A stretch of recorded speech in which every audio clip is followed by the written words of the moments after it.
All right, we're back. Another episode of The Climb. We got a solo podcast today. I wanted to talk to everyone about how I handle depression and what depression feels like to me. Now, depression is something that a lot of people can go through.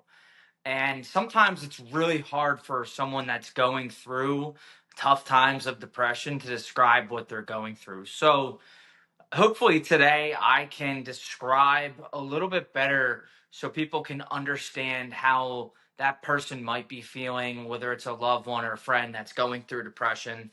And maybe for those who are in struggle, maybe I can provide some tips of how I perceive depression and how I go about it on a daily basis, trying to avoid those deep swings into, depression. So, the best way that I can describe the lowest of lows in my life when I've had depression is very simply put being followed by a gray, stormy cloud. Yeah, just like the ones you see in the cartoons, where it's this single cloud and it's just pouring on the person. You know, Charlie Brown, I think, had a bunch of these. I mean, you just look at any cartoon and they have this type of perception of a rainy day following someone around. But that rainy day, you become really just surrounded in it, engulfed in it, in this gray. It's ironic. I've kind of said this for a few years now of, this big gray cloud, and it's been kind of just so suffocating. And the irony is, I read a book a year or so ago by Jay Glazer. It was his memoir, and he talks about depression as being the gray. And it's exactly as it sounds. Coming from someone who is bipolar and has gone through manic swings and depressing swings, it's really challenging because the intensity of a manic episode is really, really tangible. You can see it. You can almost feel it if you're around someone that's going through such a bizarre experience, and you can and really kind of understand after the aftermath of, wow, that was a really big ramp up. But depression in this gray cloud is almost like quicksand. Like, you're not really sure you're in it, and then you realize you're in it, and it feels like there's no way out.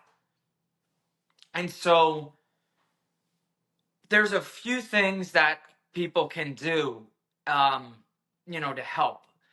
Treatments such as therapy, medication, even journaling, exercise, good diet, and routine. All things that I've done. And the sad part about it is it takes a lot of time to sometimes get out of this rut and get away from this great cloud of depression. And really, the best way that I can look at it is when I'm using one of those treatments, whether it's a therapy session, a journaling session, or for me, I have visualized on my runs outside that I'm running through the gray cloud and I'm not letting it catch me. Whether I'm in, a depressive state or I'm completely healthy. Every time, for some reason, when I'm doing cardio, I'm talking to myself, and if anyone sees me in my neighborhood around 5 to 6 a.m. running in the dark, and I'm speaking to myself, it's for that very reason. I'm trying to motivate myself to get away from this gray cloud and to stay away. And if I have a lead on this gray cloud, that I have to keep stacking these wins, as I've mentioned before, just in general with life, is stacking wins. Well, it's the same way of how I approach depression. That each time that I take a medicine that I'm prescribed, go to therapy, journal, meditate, go on a run, it's way of more steps out of that gray cloud. And if I'm not in depression, it's more of a lead that I have in front of it. And so it's more or less, a different perspective of looking at it. It's quite miserable when you're in it, but I feel like there's measures that you can take to make your way out of it. And throughout the years, it certainly was hard for me to navigate that. But I started to realize that these small interventions over time really build on each other.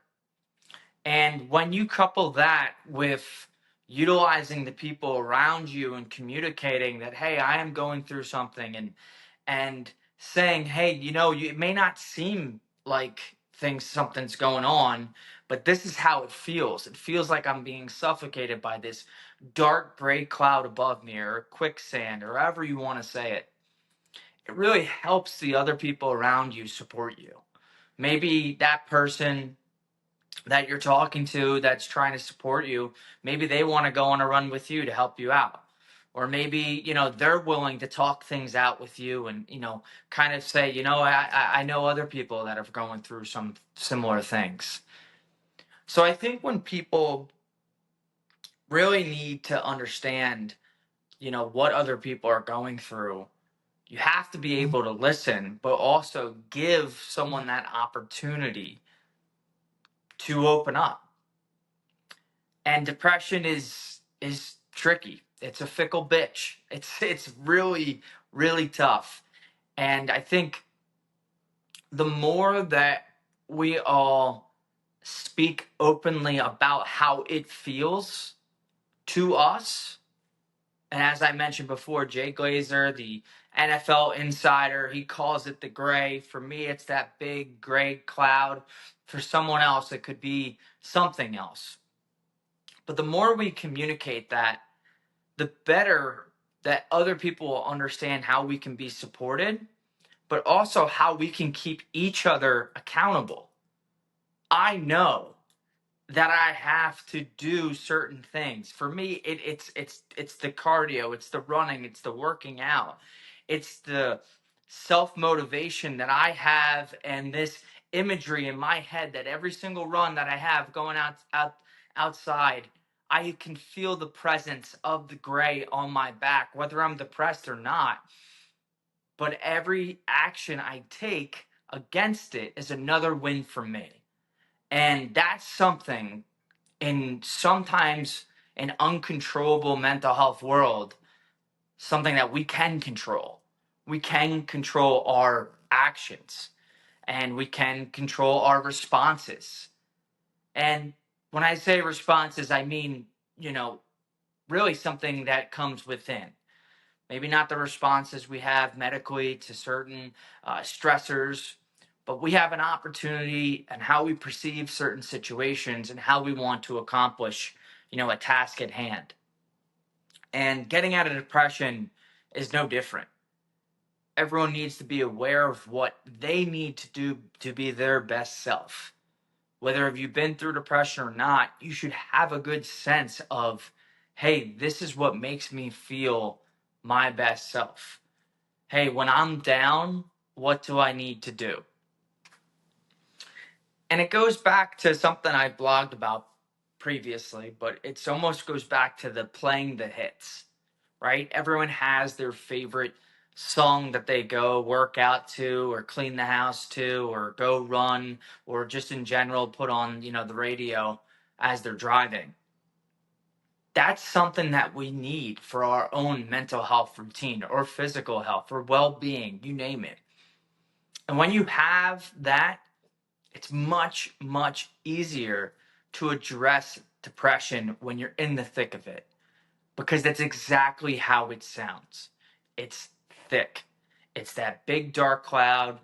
It's that quicksand. It's the gray. Whatever it is, it's not immediate to get out of it. It's very thick, so you need everything you can use, whether it's your own tools that you've built, tools that you're adopting from someone else, or utilizing resources of any mental health, initiative or, facility.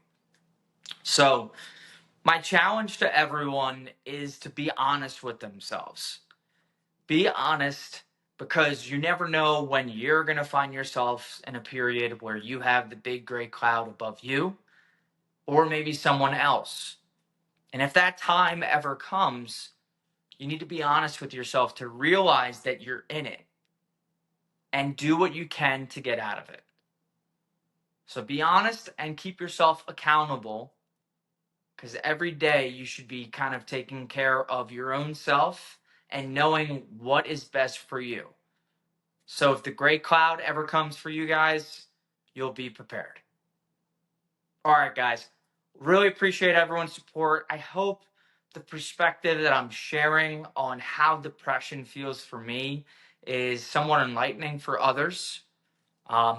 It's certainly not something that you can handle overnight, but with the love, help, faith of others, you guys can get through anything. And especially with believing in yourself and knowing that you can get through it makes it a whole hell lot easier. So thanks everyone for joining this week. Appreciate everyone's support.